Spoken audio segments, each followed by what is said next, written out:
동안 편안하셨습니까? 지난 시간에 저희들은 꿀덩어리 경을 공부했었죠. 꿀덩어리 경에서 부처님께서는 불교는 무엇인가? 부처님은 어떤 교리를 가지고 우리에게 무엇을 가르치는가? 이런 질문을 받고 부처님께서는 나는 세상 그 누구와도 다투지 않는 교리를 갖고 다투지 않고 살아가는 방법을 가르친다. 이렇게 말씀하셨습니다.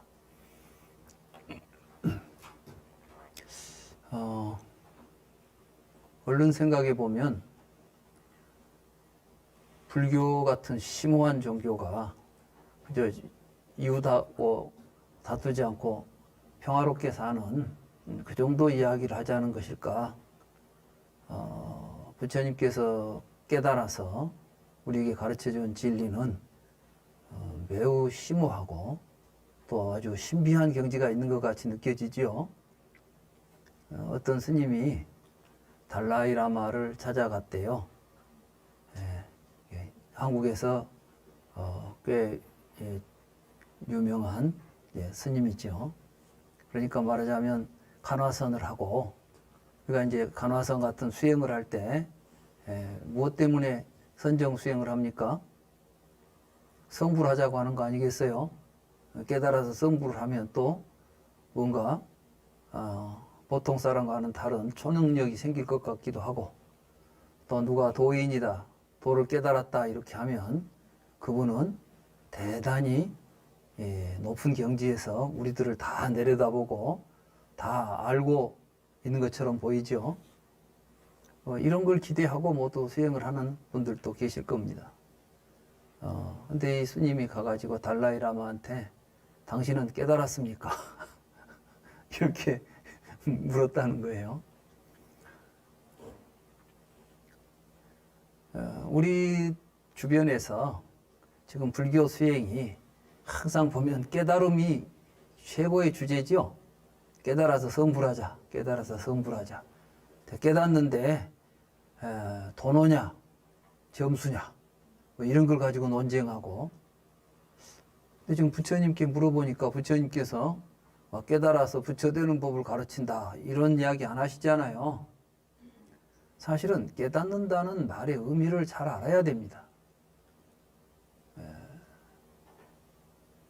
여러분들이 깨달았다 이 말은 어때 쓰는 말이에요?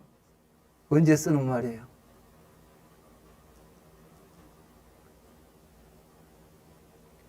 몰랐던 사실을 새로 알게 될 때 우리는 깨달았다고 그러죠?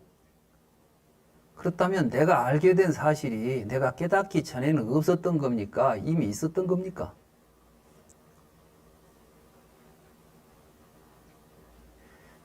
나는 내 남편하고 살면서 또는 내 부인하고 살면서 날마다 보고 사니까 별것 아닌 줄 알았어요.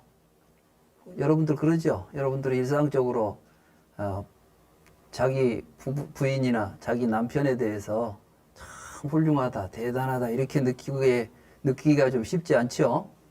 그러죠? 그런데 어느 날 보니까 정말 우리 부인이, 우리 남편이 참 대단한 사람이구나.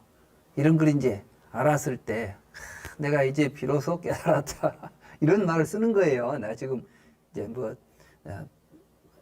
다른 이야기를 하려고 하는 게 아니라 우리들이 깨달았다는 말의 의미를 올바로 알자는 이야기에서 하는 거죠. 그러니까 이미 있는 사실을 몰랐다가 알게 되면 우리는 그때 깨달았다는 말을 쓰는 겁니다. 그러니까 우리가 불교를 통해서 깨닫게 되면 우리가 지금까지 보지 못한 사실이 드러나겠습니까? 우리가 일상적으로 보던 것들이 달리 보이겠습니까? 시시하게 봤던 남편이 별것이 아닌 것처럼 보았던 남편이 대단해 보이고 훌륭해 보이면 깨달은 거예요, 이게. 무슨 이야기인지 아시겠죠? 그러니까 우리가 지금 깨달음을 통해서 얻고자 하는 것은 우리가 지금 사는 일상적인 삶에 갑자기 깨닫고 나니까 밥을 안 먹어도 배가 부르고 막 눈을 감아도 세상이 보이고 이런 이야기를 하자는 게 아니란 말씀이에요. 그런데 우리는 자꾸 불교 수행을 통해서 그런 경지를 찾아가려고 한다는 말씀이죠. 그래서 뭐 수행해서 뭐 하면 당신 깨달았습니까? 깨달았으면 뭐가 보입니까? 뭐 이런 식으로 이야기를 하잖아요. 전에 그러니까 청화 스님이라는 스님 아시죠? 예, 그 스님이 서울에 와서 법문을 한 적이 있어요. 개포동 쪽에 법당에 와서 법문을 하시는데 그때 이제 스님이 와 계신다고 하니까 모두 많은 이제 사람들이 와서 친견으로 엄청 많은 분들이 모였어요. 이제 그 의사들이 모두 와서 스님한테 이제 삼배를 하고 막 인사를 하고 하는데 뭐 어떤 말 끝에 나왔는지 그때 스님께서 어떤 사람들은 우리 같은 수행자들을 보면 막 다 심통을 해가지고 다른 사람들의 마음을 다 뚫어보는 것처럼 생각하시는 분도 계십니다만은 저희들은 수행을 한다고 해서 그렇게 되는 건 아니올시다 이런 말씀을 하시더라고요. 그러니까 이제 우리가 보통 뭐 도인이라는 분들 앞에 가면은 자기가 좀 좀 잘못된 과오라도 있으면 혹시 그분한테 가면 그분이 다 보고 있을 거 아닌가 이런 생각도 하죠. 사실은 많은 종교들이 그런 죄의식을 가지고 이제 그 죄의식을 이용해서 종교적으로 이용하는 경우가 많습니다. 그러니까 어떤 종교에서는 그냥 대놓고 우리는 태어나면서부터 죄인이라고 그러잖아요. 그리고 또 저 높은 데서 다 우리들을 내려다보고 있다고 그러지 않습니까? 내가 모르게 하려고 해도 하나님은 피할 수가 없겠죠. 위에서 다 내려다보고 있으니까. 마치 어떤 그런 것들이 있을 것처럼 생각하는 데서 우리들의 어떤 종교 활동이 이제 이루어지고 있는 부분이 적지 않습니다.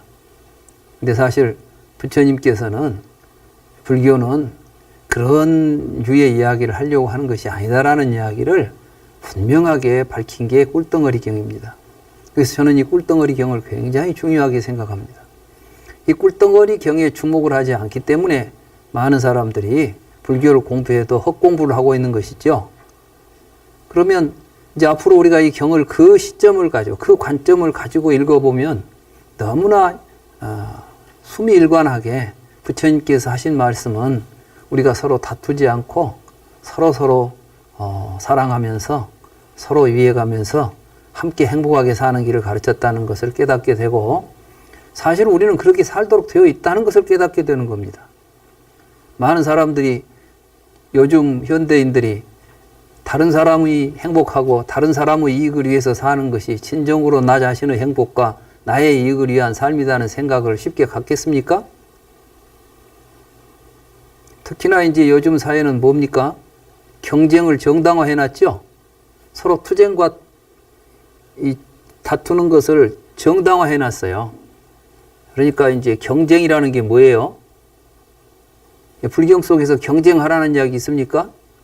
공부해가지고 남보다 더 남보다 더 남을 이기고 남보다 더 훌륭하게 잘 되라는 이야기 보셨어요? 여러분들이 부처님 말씀 가운데서 네가 해가지고 남보다 더 힘을 많이 가지고 남을 지배하라, 남을 이기라 이런 이야기를 했습니까? 부처님께서 싸우라고 하는 대상은 자기 자신 안에 있는 적입니다. 내면에 있는 적과 싸워서 이기는 자가 진정한 승리자다. 그 적들이 뭐냐? 바로 우리의 마음속에서 무지하기 때문에 그 무지라는 적을 우리는 물리쳐야 되고 무지하기 때문에 일어나고 있는 헛된 탐욕을 물리쳐야 되고 그런 탐욕으로 인해서 일어나고 있는 분노와 잔인한 또는 이 악랄한 이런 마음들을 우리가 극복해야 된다. 이것이 우리가 싸워야 될 적이고 여기로부터 승리하는 것이 진정한 승리자다 이렇게 이야기했지 내 밖에 있는 누구를 대상으로 놓고 저 사람보다 네가 더 잘 되도록 해주마. 네가 절에 와서 공부를 하면 힘이 생겨가지고 저 사람보다 더 큰 능력을 갖게 될 것이다. 저 사람이 못 보는 걸 너는 보게 되고 저 사람이 모르는 걸 너는 알게 되고 네가 더 잘난 사람이 될 거야. 이런 가르침을 부처님께서는 설하신 적이 없습니다. 본 적이 있습니까? 저는 아직 못 봤는데.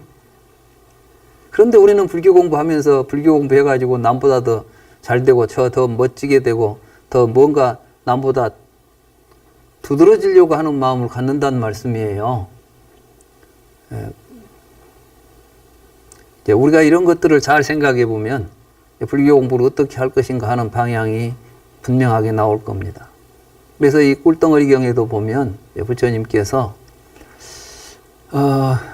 아까 그 꿀덩어리에 이제 경에 나타나는 그 단답반이 싹가라고 나오죠. 지팡이 들고 다니는 그 석가족이 아마 훌륭한 도인이 왔다 그러니까 저 사람은 도대체 얼마나 신통력을 가졌을고, 그리고 저 사람한테 공부를 하면 어떤 신통력을 얻게 될까, 뭐 이런 걸 묻고 싶었겠죠. 그래서 이제 물어봤는데 부처님이 하시는 말씀이 얼마나 실망스러웠겠어요. 야, 친하게 그냥 나보고 다투지 말고 살라는 이야기 합니다 하니까, 그러니까 이제 혀를 끌끌 차면서 그냥 매우 못마땅해가지고, 아유, 저런 걸, 누가 저런 사람을 스승으로 삼고 공부할 거 하고, 이제 못마땅해 하고 가지 않습니까? 이 경에서 부처님은 사실은 우리가 다투지 않고 사는 게 이게 이제 단순한 이야기가 아니라는 것을 하고 있는 것입니다. 예를 들면 우리는 남하고 그저 친하게 살자 할 때 여러분들이 지금 이웃하고 다투지 않고 서로 화목하게 살자 하는 데 있어서 뭐 다른 이론이나 뭐가 있겠습니까? 그게 사는 게 좋으니까. 근데 그럼 왜 우리는 다투게 될까요? 우리는 다투지 않으려면 왜 다투는지부터 알아야 될 거 아니에요. 그리고 우리가 서로 다툴 때 공격을 하는데 우리는 다른 사람이 나를 공격하면 그 사람이 나를 공격한다고 믿지요. 그 사람이 나를 공격하니까 나는 그 사람에 대해서 이제 적대감을 갖게 되고 서로 관계가 적대관계가 만들어지는 것이죠. 근데 부처님께서는 이 세상에 있는 모든 투쟁의 바탕에는 사실은 부처님이 볼 때는 뭐 사람이 정해져 있거나 적이 있거나 원수가 있거나 이런 게 없죠. 왜 그 사람이 원수가 되죠? 그 사람은 생각이에요. 그 생각을 지배하는 게 뭐지요? 그게 언어들이에요. 그러니까 이제 부처님께서는 부처님께서 말씀하신 모든 교리를 보면 12처라는 데서 출발을 합니다. 보고 듣고 냄새 맡고 맛보고 만지고 생각하면 보이고 들리고 이런 것들이 서로 대립적으로 우리에게 나타나죠. 이 구조를 잘못 이해했을 때 우리는 여기에서 이제 자기가 본 것에 대해서 뭘 일으켜요? 탐욕을 일으켜요. 여러분들이 이제 뭘 보고 있으면 저 좋은 것 있으면 갖고 싶죠? 맛있는 걸 먹으면 그 다음에 또 먹고 싶죠? 우리는 이렇게 뭔가를 반복해서 먹고 싶으면 거기다 이제 찜을 해둬요. 아, 이건 뭐야? 그러니까 책이라는 것도 우리가 이렇게 생긴 것은 책이라고 찜을 해둘 때 붙인 게 이제 이름이에요. 그걸 우리가 또 싼냐라고 부르는 겁니다. 그러니까 우리가 눈으로 보고 느끼면 느낀 것을 토대로 해서 그 느낌에 근거해가지고 우리는 뭘 만들어내냐 하면은 개념을 만들어내요.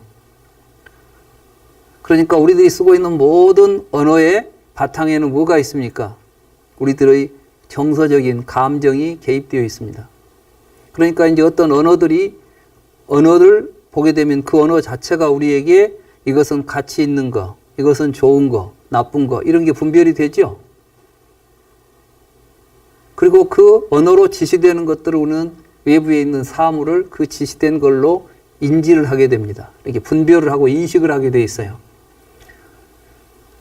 사실 여러분들은 그렇게 하고 있음에도 불구하고 여러분 스스로 그렇게 하고 있다는 사실을 모르고 있습니다. 아셨습니까? 지금까지 밖에 있는 게 우리들은 느낌을 토대로 해서 우리가 개념을 만들고 그 개념으로 보니까 저기에 무엇이다라고 우리에게 인식이 되는구나. 이러한 사실을 아셨습니까? 몰랐죠? 책이니까 책이지. 여러분들이 책에 대해서 왜 저게 책이지라고 한 번이라도 물어보셨어요? 나무가 왜 나무인지 한 번이라도 물어보셨어요? 그냥 나무는 내가 보면 내가 태어나기 전부터 있었던 것이고, 책도 내가 세상에 태어나기 전부터 세상에 있었던 것이고, 나는 세상에 태어나서 책을 봐왔고 나무를 본 것이죠.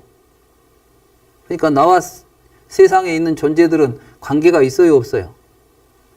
나 없어도 세상은 그대로 있는 것이고, 세상이 없어도 나는 그대로 있을 것처럼 우리는 보고 살아왔던 거예요.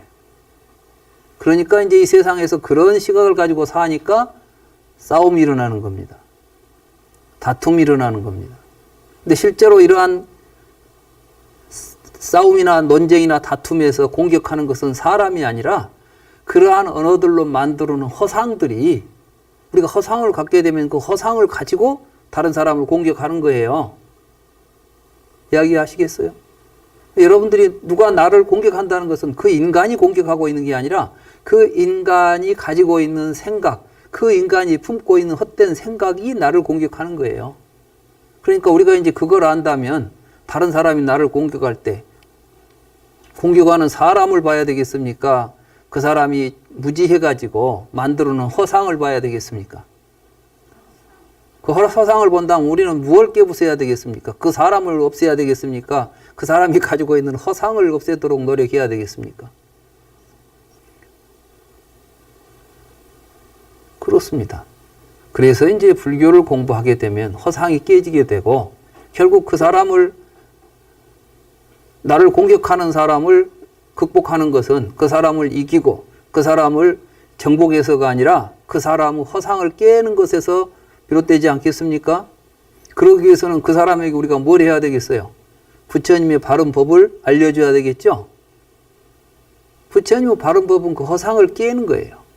그 허상을 깨는 법을 가지고 허상으로서 서로 다투는 삶을 살지 않도록 가르치는 게 불교다. 이렇게 부처님께서 말씀하신 겁니다. 거기에 이제 바탕을 두고 우리가 오늘 사유의 바탕경을 살펴보아야 됩니다. 그러니까 불경들이 이제 여러분들이 불교 공부를 깊게 하시면 할수록 뭘 느끼게 되냐 하면은 모든 경전들이 다 하나로 연결되어 있다. 그러니까 이 경, 저 경이 이 말 여기서 하고 저 말 여기서 하고 따로따로 떨어져 있는 개별적인 이야기들이 아니라 큰 틀에서 같이 연결된 말씀을 하신다. 이렇게 생각하실 수가 있습니다. 다시 말해서 꿀덩어리 경이라고 하는 이 경은 그러한 부처님의 모든 가르침의 큰 줄거리를 말씀하신 거예요. 그리고 그 줄거리를 이루고 있는 구조를 또 설명하고 있는 것이고, 그래서 꿀덩어리 경에 보면 이제 까짜나 존자에게 찾아갔죠. 많은 제자들이 부처님 하신 말씀을 이해가 안 되는 거예요. 그래서 이제 도대체 부처님 말씀이 무슨 뜻이지 하고 까짜나 존자에게 가니까 까짜나 존자가 우리가 눈으로 보고 살아가면서 만들어내는 갖가지 개념들, 언어들, 이런 것들이 여러 가지 허상을 만들어낸다. 예를 들어서 우리가 하나님이라는 존재를 한번 생각해 봅시다. 하나님이라는 존재가, 하나님을 설명 한번 해봅시다. 하나님은 어떤 존재죠? 어디에 있죠? 교회 가니까 그러더라고. 하늘에 계신 아버지, 우리 하나님, 이렇게 이제 기도를 하더라고요. 많이 들어보셨죠? 그러니까 이제 하나님은 어디 살아요? 하늘에 살고 있습니다. 하늘 어디가 있는지는 아세요? 혹시 하늘에 계신 우리 아버지하고 기도하신 분은 하늘 어디쯤에 지금 우리 아버지가 계신지 알까요? 안드로메다 쪽에가 있을까? 어디가 있을까요? 전혀 지금 현실적이지 않은데 오직 허상을 가지고 지금 하늘이라는 것도, 아버지 하나님이 계시는 하늘이라는 것도 말로만 있는 거예요. 개념으로만. 그런 거 하나씩 이제 만들어서, 그리고 전지전능하다. 전지전능하다. 전지라는 것은 다 한다는 것이고, 전능하다는 것은 못할 것이 뭐든지 다 할 수 있다는 것인데, 참 매력적이죠. 전지전능이 되면 얼마나 좋겠어요? 그죠? 근데 정말 전지전능할까요? 그런 존재가 가능할까요? 기독교 신학에서 하나님은 전지전능해야 되는데 그러면 왜 지옥에 가는 사람이 생길까요? 하나님은 내가 천당에 갈지 지옥에 갈지를 알까요? 모를까요? 예? 하나님은 알아야 되겠죠. 모르면 전지전능하질 않아. 근데 아는데 왜 내버려 둘까?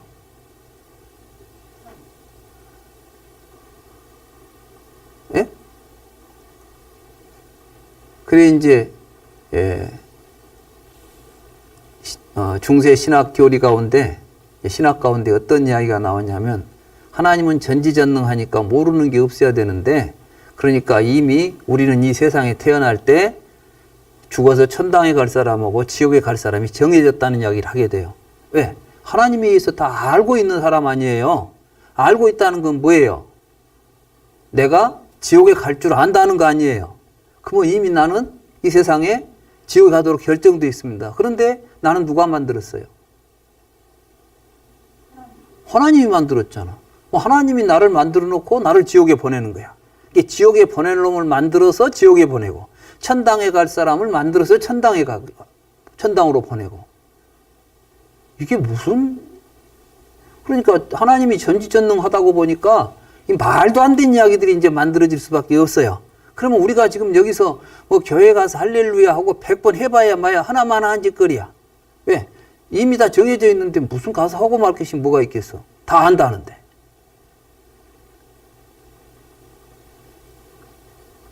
이런 허상들을 우리는 가지고 대부분 지금 우리가 말하는 어떤 우리의 삶의 기초가 되어 있고 사상의 어떤 토대가 되어 있는 이야기들이 전부 뭘로 만들어져 있냐면 언어로 만들어져 있죠. 하나님을 설명하라 그러면은 전부 말로 설명하지 않아요. 하나님에 대해서 어떻게 알아요? 하늘에 계신 아버지, 전지전능하신 분, 만물을 창조하신 분, 전부 우리가 만들어낸 말들이야. 근데 이런 것들이 만들어져 갖고 있으면 그 다음부터는 이제 그 생각들이 다른 생각과 충돌할 때 어떤 일이 벌어져요? 싸우잖아요. 좀 인류 역사의 전쟁이라는 게 뭐 종교전쟁. 서구에서는 종교전쟁이 1000년 동안이나 종교전쟁을 하지 않습니까? 그건 서구의 역사예요. 서구에서는 전쟁이라고 하면 전부 종교 때문에 전쟁한 거야, 그거. 이슬람하고 사이에서 전쟁이 수백 년 동안 일어나지 않아요? 그 사람들이 한 것 같지만 사실은 그 사람들을 전쟁터로 몰아넣는 것은 그 사람이었어요. 아니면 그 사상, 그 종교였어요. 그 종교라는 게 뭘로 만들어진 종교예요? 우리들이 만들어낸 언어적 개념을 가지고 우리들 의식세계를 지배하고 그것들이 허상을 만들어 가지고 붙으면 전쟁도 되고 우리는 그런 소외 속에서 살아왔던 거예요. 그러니까 이런 사실을 깨닫는다는 거. 이게 보통 일입니까? 이러한 사실을 깨닫는다는 것은 신통을 가지고 별짓을 하는 것보다 훨씬 더 위대한 근본을 깨닫는 것입니다. 그러니까 우리가 불교 공부를 통해서 깨달아야 될 깨달음은 시시한 게 결코 아니죠. 다투지 않고 사는 길을 안다는 것 자체가 이게 어마어마한 얼마나 거룩한 일인 줄 알아야 됩니다. 우리가 그 길을 몰랐기 때문에 지금까지 인류가 전쟁이 끊이지 않았고 지금도 우리가 지금 전쟁의 위험 속에 가려놓여 있잖아요. 우리나라 사람들은 제일 지금 이 위기감을 못 느끼고 있는데 아마 외국에서 볼 때는 우리나라가 어마어마하게 지금 위태롭게 보일 거예요. 엊그제 북한에서 저 남북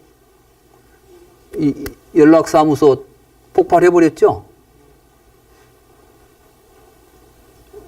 이 정도 되면 이제 다른 나라에서 볼 때는 벌써 이제 연락 끊고 살자는 거 아니에요. 너하고 이제 같이 이야기할 게 없다. 그 말은 뭐예요? 말로 안 되면 뭐가 되겠어, 이제?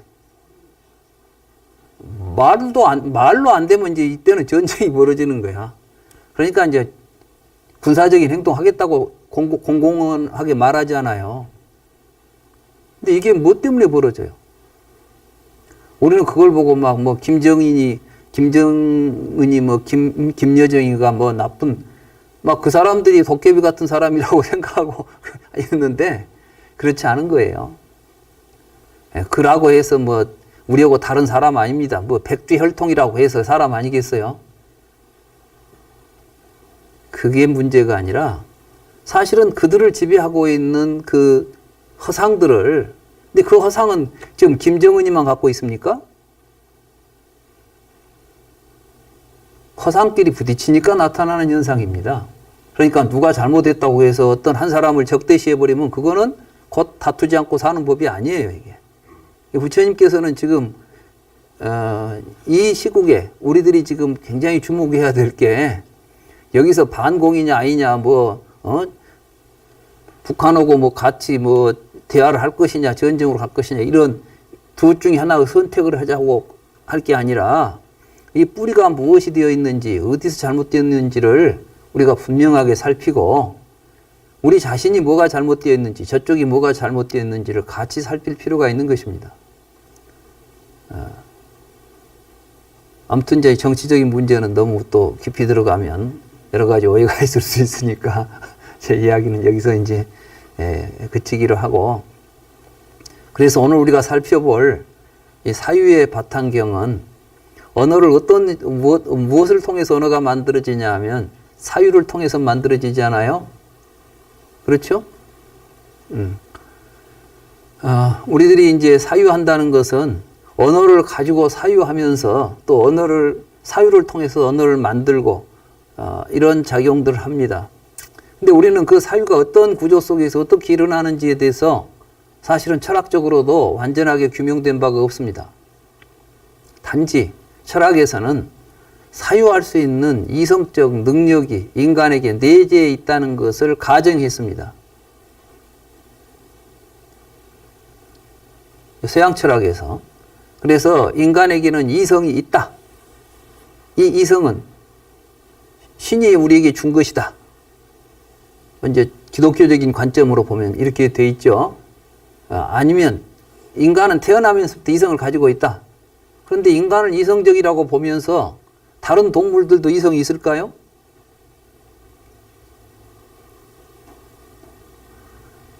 다른 동물들은 본능에 의존해서 산다. 이제 이런 식의 시각을 갖게 됩니다. 여러분들이 지금까지 배웠던 모든 교육에 있어서 인간은 이성적 동물이다. 뭐 인간 아닌 것들은 이성적이겠어요? 아니겠어요? 다른 동물들은 이성이 있습니까? 없습니까? 없대. 없으니까 어떻게 살아요? 본능으로 살아요. 매우 그럴듯하게 들었죠?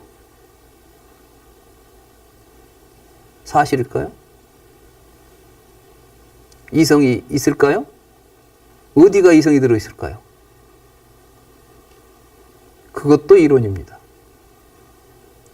그러니까 이제 또 그런 이론에 무장돼 갖고 있으면은 또 다른 이론과 만나면 뭐가 돼요? 또 전쟁이 터집니다.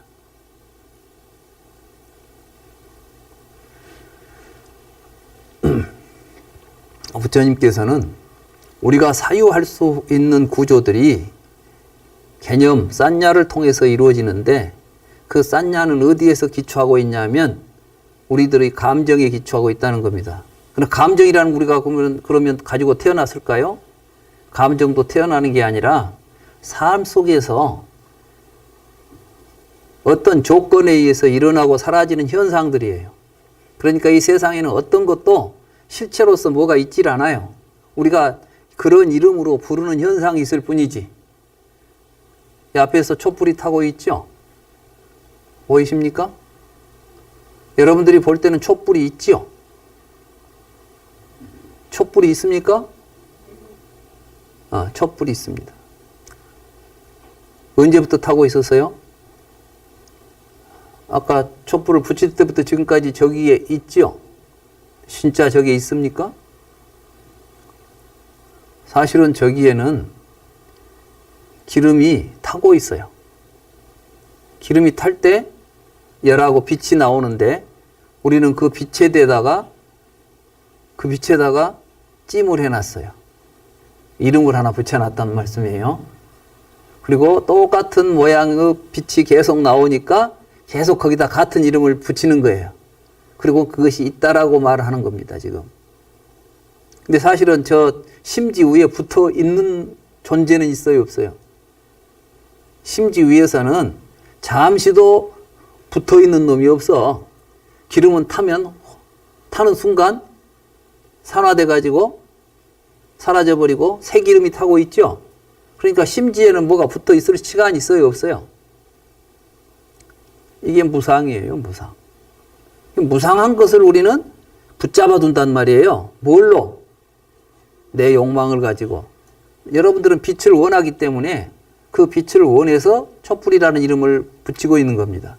근데 저 빛이 아무 때도 쓸모가 없어요. 이미 여러분들은 빛이 없어도 세상을 다 봐버려, 그냥. 빛은 우리에게 아무 쓸모가 없다고 생각해 봅시다. 그렇다면 여러분들이 저 촛불이 타고 있을 때 저기에 촛불이 있다는 생각을 할 수 있을까요?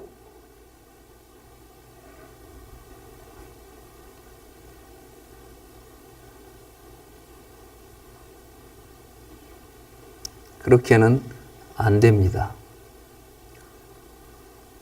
그러니까 사실 우리가 지금 밖에 있다고 말하는 이름 붙여놓은 모든 것들은 촛불과 같이 조금도 촛불과 다르지 않다는 것이 부처님이 보신 세상이에요. 그러니까 이 세상은 모든 것은 무상하고 실체 없이 무하다 이 말이에요. 실체가 없이 그냥 조건만 있으면 조건에 의해서 나타나고 조건이 사라지면 사라지고 있는 연기하고 있는 다르마들일 뿐인데 이것들을 우리가 여기에 욕망으로 취해가지고 뭘 만들어내요. 이렇게 개념을 만들어내는데 그 바탕이 있다는 거예요. 그 근거가 있다는 거예요. 어떤 근거를 가지고 이런 일을 하고 있느냐? 이 근본을 부처님이 꿰뚫어 보셨다는 겁니다. 이걸 다 보셨기 때문에 부처님을 일체지자라고 그래요. 일체지자라는 것은 뭐냐면 일체를 다 아시는 분이에요. 이건 전지하는 말하고 좀 틀려요. 전지라는 것은 뭐든지 다 안다는 거죠. 일체라는 것은 전지라는 게 아니라 일체의 모든 현상의 근본을 꿰뚫어 보고 있다는 거예요. 부처님께서는 애언을 하신 적이 없습니다. 한 적이 전혀 없는 건 아닌 것 같네요. 그러고 보니까.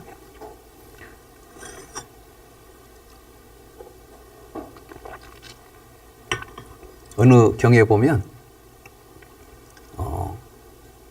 아마 이 뒤에 나올 겁니다. 우리 이 마지막니까에 나올 텐데 부처님께서 이제 어떤 사람들이 와서 물어요. 그냥 그분이 그 수행을 열심히 하셨는데 이제 죽어서 어디로 갔죠? 어디 가서 태어났습니까? 이런 질문들을 합니다. 그럼 부처님께서 그 사람은 죽어서 이제 수다원이 돼가지고 또는 뭐 사다함이 돼가지고 사다함이기 때문에 죽어서 뭐 7번을 천상에 왔다 갔다 하다가 결국 아라한가로 얻게 될 것이다. 이런 말씀을 하시거나 한 번 왔다 갔다 와서 아라한가를 얻을 것이다. 또는 죽어서 다음 세상에 가서 아라한가를 얻을 것이다. 또는 뭐 이런 이제 죽어서 뭐 몇 번을 왔다 갔다 한다거나 이런 말씀을 하셨어요. 그걸 보고 마치 부처님께서는 사람이 죽으면 다 미래사를 다 아는가? 이런 생각을 할 수가 있겠죠. 그런데 그 경에서 부처님께서 어떤 말씀을 하시냐 하면 내가 그렇게 말하는 것은 달리 그러는 것이 아니라 지금 여기에서 불교를 공부하는 사람들이 이 말을 듣고 나도 공부를 열심히 해가지고 저렇게 좋은 결과를 얻어야 되겠다라고 그런 분발심을 일으키기 위해서 내가 한 이야기다. 이런 말씀이 있어요. 오히려 부처님께서는 디가니까야에서 왜 부처님은 다른 건 지나간 일은 다 알면서 왜 앞으로 일은 모른단 말이냐. 말하자면 부처님께서 애언하지 않는다는 거죠. 그러니까 부처님께서는 나는 이러이러한 수행을 하면 이런 결과가 온다는 이야기를 한다. 이 말은 뭐죠? 우리들의 미래는 지금 정해져 있는 것이 아니라 내가 지금 어떻게 행동하느냐에 따라서 그 행동이 어떤 결과를 가져다 준다는 걸 나는 이야기한다. 그 말은 뭐예요? 부처님께서 모른다는 거예요? 안다는 거예요? 사실은 제대로 안다는 거예요. 모른다는 것은 수행을 해도 뭐가 될지도 모른다는 이야기고, 다 안다는 것은 수행을 하든 안 하든 너는 어떻게 되도록 결정되어 있다는 것을 안다는 이야기죠. 근데 어떻게 해도 되도록 결정되어 있다고 하는 것은 이건 이미 말이 안 되는 소리 있지 않아요. 우리의 삶은 그러니까 내가 지금 결정되어 있지 않지요. 결정되어 있지 않다는 것을 아는 것이 제대로 아는 것이죠. 제대로 안다면은 모르는 것이 있다고 할 수 있고 일체를 안다는 거 이런 의미예요. 말하자면 제대로 아는 거예요. 사람은 결정되어 있지 않은 삶이 우리들에게는 어떤 것도 결정되어 있지 않다. 그럼 어떻게 무엇이 그럼 우리의 미래를 결정하느냐? 우연이냐? 아니다. 어떤 것이냐? 우리의 행동이다. 그래서 이제 업을 중요시한 겁니다. 우리가 어떻게 행동하느냐? 나의 지금의 행동이 나의 미래를 결정할 것이다. 그래서 부처님께서는 네가 너의 전생을 알고 싶냐? 전생을 알고 싶다면 네가 지금 받고 있는 과보를 보면 그건 네 전생의 업의 결과가 현재의 나라는 걸 알아야 된다. 그럼 너의 미래를 알고 싶으냐? 내세를 알고 싶다면 지금 네가 무엇을 하고 있는가를 보아라. 네가 하고 있는 행동이 너의 미래를 결정한다. 이런 말씀을 하시는 거예요. 이러한 것을 보고 일체지다. 말하자면 이 근본을 아시는 거, 이게 이제 일체지예요. 그래서 불교는 전지전능은 아니라 할지라도, 뭐 전지전능이라는 말은 그 말 자체가 전혀 의미 없는, 말하자면 헛된 허상이라는 이야기예요. 그런데 우리는 그런 허상에 이제 속아 넘어가는 거죠. 누가 전지전능하다더라. 누가 미래를 잘 안다더라. 그러니까 점쟁이들 얼마나 쫓아다닙니까? 뭐가 안 되면 점쟁이한테 가보는 거야, 이제. 궁금하지. 근데 사실은, 안 되는 이유는 점쟁이가 알겠어요? 지가 알겠어요? 잘 들여다보면 저밖에 몰라. 왜 일이 이렇게 되고 있는지는 지가 한 일은 지가 알지 누가 알겠어? 근데 왜 남한테 가서 물어보냐고. 부처님은 이제 이런 입장에서 지금 사유의 바탕경에서는 우리의 사유의 어떠한 구조, 바탕 이런 것들을 이야기하고 있는데 사실 여러분들이 그냥 읽어가지고는 이게 그런 뜻인가 이해하기가 쉽지 않습니다. 그래서 이 경의 구조가 또 이러한 사유 바탕경의 구조가 구차재정의 구조를 가지고 있어요.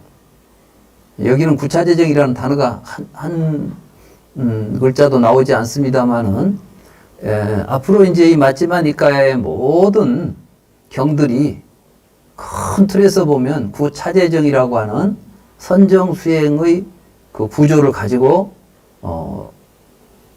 경이 설해지고 있다는 것을 알 수가 있습니다. 이제 앞으로 우리가 경을 공부할 때마다 그와 연관해서 제가 설명을 해드리겠습니다. 우선 여기 138쪽에 한번 경을 간단히 도입부를 좀 읽어보겠습니다. 이와 같이 나는 들었습니다. 한때 세종께서는 사와띠에 제따와나 아나타 빈디카 승원에 머무셨습니다. 그때 세종께서 비구들이여 하고 비구들을 불렀습니다. 그 비구들은 세종께 세존이시여라고 대답했습니다. 세종께서 비구들에게 다음과 같이 말씀하셨습니다. 비구들이여 향상하는 마음을 실천하는 비구는 수시로 5가지의 모습을 심사숙고해야 한다오. 그 5가지란 어떤 것인가? 이때 이제 5가지 모습이라는 것은 이게 이제 우리가 그 공부를 해가면은 공부를 할 때마다 우리의 마음의 상태가 달라져요. 이걸 보고 향상심이라고 그래요. 그러니까 이제 불교에서 선정을 하면은 선정의 단계에서 한 단계 한 단계 올라갈 때마다 마음이 증상이라고도 하고, 그래서 본래 이제 증상심이라고 그러는데 한문 경전에 보면 증상심이라는 단어가 나와요. 증상, 위로 증가한다는 뜻이죠. 위로 올라간다는 것인데 요즘 우리말로 말하면 이제 증상이라는 말보다는 향상한다. 향상이나 증상이나 이제 거의 동일한 말이에요. 그러면 다른 말로 하면 불교 공부를 하면 뭐가 되느냐 하면 마음이 향상한다는 거예요. 우리의 마음이. 그러니까 불교 공부하기 전하고 불교를 공부하게 되면 우리의 마음이 점점 더 높은 수준으로 발전한다는 뜻입니다. 또 바꿔 말하면 우리의 마음은 고정적이지 않다는 거예요. 서양에서는 서양의 학문들이 항상 왜 문제가 생기냐면 서양에서는 모든 존재를 일단 탐구하려고 하지 않아요? 어떤 과학이든 뭐든 간에 인간을 만약에 연구한다 그러면은 서양의 학문의 방법은 인간을 다른 존재들하고 일단 분리시켜 가지고 인간만 딱 하나 고정을 시켜 놓습니다. 그러고 나서 이제 이걸 분석하기 시작해요. 그러면은 첫째는 신체적으로 분석하게 되면은 뭐가 나오겠어요? 오장육부와 뭐 뼈대가 나오겠죠? 해부학이 되죠, 이게. 그럼 이제 그 해부학에 근거해 가지고 인간의 질병이나 병을 치료하는 것들을 이제 연구하게 되겠죠? 그러니까 서양 의학하는 병원에 가면 과들이 이제 내과, 외과 막 갈라지죠. 이제 외과도 보면 심장외과가 있고 보니까 뭐 순환기외과, 뭔 외과 해가지고 내과만 해도 엄청 많아요. 그러니까 전부 분석해가지고 또 그 분야에서 분석해 놓은 그 한 부분을 다른 것과 분리시켜가지고 연구를 해요, 이렇게. 그 방법은 무엇을 의미하냐면은 심장은 심장대로 있고 허파는 허파대로 있고 모든 것이 따로 분리되어 있다. 인간은 자연과 분리된 독특한 현상이니까 인간만 놓고 연구해야 됩니다. 그러면 인간의 의식도 이제 분석을 해야 되겠죠. 그럼 인간에게는 어떤 기능이 있느냐? 느끼는 기능이 있고 생각하는 기능이 있고 의도하는 기능이 있고 분별하는 기능이 있다. 그러면 이제 이걸 또 전부 쪼개 놓습니다. 그래가지고 요것은 어느 부분 이 기능을 담당하는 건 뭘까? 눈에 안 보이잖아요.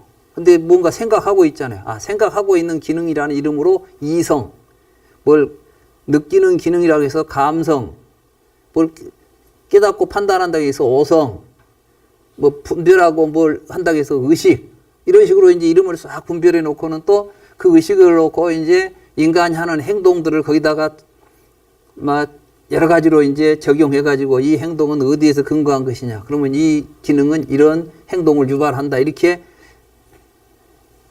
분석해서 연구를 합니다. 그래 가지고 종합해 놓고는 인간이란 이런 것이야. 이렇게 해 놓습니다. 그 인간은 100년 전 인간하고 현재 인간하고 같겠습니까? 다르겠습니까? 달라지면 안 돼. 왜냐하면 인간은 인간으로서 고정되어 있으니까. 그러한 연구들이 철학에서도 일어나고 있는 거예요. 심리학에서도 일어나고.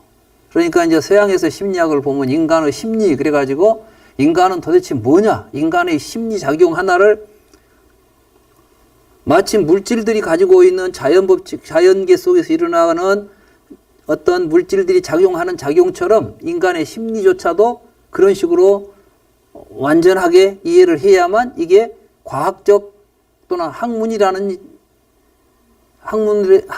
영역에서 논의될 수 있는 내용이 되는 거예요.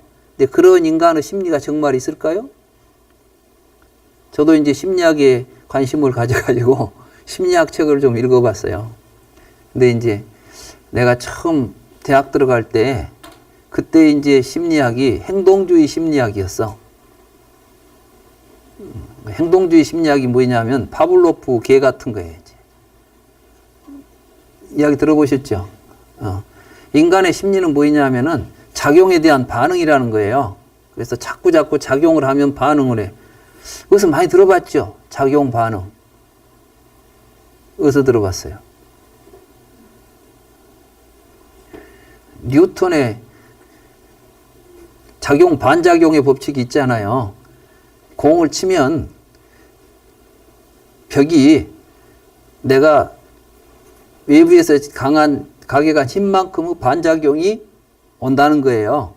이것을 인간의 심리적인 구조에다가 그 영상을 투영해 가지고 나온 게 이제 행동주의 심리학입니다. 그래서 동일한 자극을 주게 되면 동일한 반응이 나와요, 이제. 그러니까 개한테 밥을 주면 개가 침을 흘리죠. 근데 개한테 직접 그 시간에 밥을 준 게 아니라 종을 땡 치고 나서 5분 뒤에 밥을 줘요. 그러니까 종을 땡 치니까 개가 종소리를 듣고는 침이 나올 리가 없죠. 근데 5분 뒤가 되니까 밥을 안 줘도 침을 흘리는 거야, 이제 5분 뒤에. 그걸 보니까 이제 동물 실험을 통해서 인간을 또 유추해 가는 거예요. 요즘 보면 이제 우리 질병 연구하는 데도 보면 생쥐부터 연구해 갖고 하잖아요. 뭐 이런 방법들을 가지고 이제 인간의 심리가 이렇다 이런 식으로 유추해 가고 하는 거예요. 그러니까 그것은 그러한 인간의 심리는 항상 그 시대 정신도 그 시대 사람들의 의식을 반영할 뿐이겠지만 그것조차도 굉장히 고정적으로 모든 사람을 동일하다는 이것이 이제 서양에서 서양 학문이 진리가 추구해야 되는 객관성이에요. 객관성. 다르면 안 돼. 모든 사람에게 보편적이고 일반적인 것들을 찾는 거예요. 근데 그게 과연 가능할까요? 불교에서는 인간의 마음 자체가 고정되어 있지 않아요.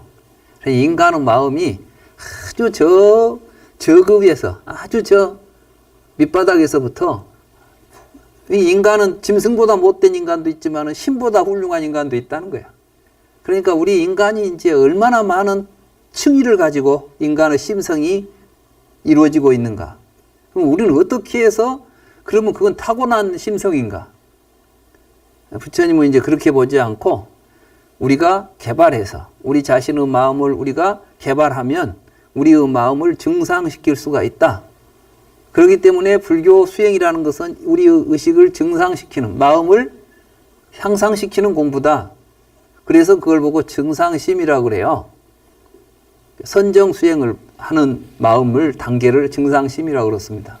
그래서 이제 이 증상심경이나 이런 데를 보면 모두 이제 선정 수행하고 연결되어 있는데 그 선정 수행의 단계가 구차재정이라는 선정을 통해서 이제 한 단계 한 단계 올라가는데 여기에서는 어떤 상을 중심으로 해서 그때 이제 우리의 마음의 상태에 의해서 비춰진 것이 뭐냐면 상이에요. 여기서 상이라는 것은 고정된 상을 이야기하는 게 아닙니다. 이제 수행을 하지 않은 입장에서는 자기를 비판하거나 비난하거나 욕하는 사람을 보면 굉장히 불쾌해요. 그죠? 근데 이제 수행을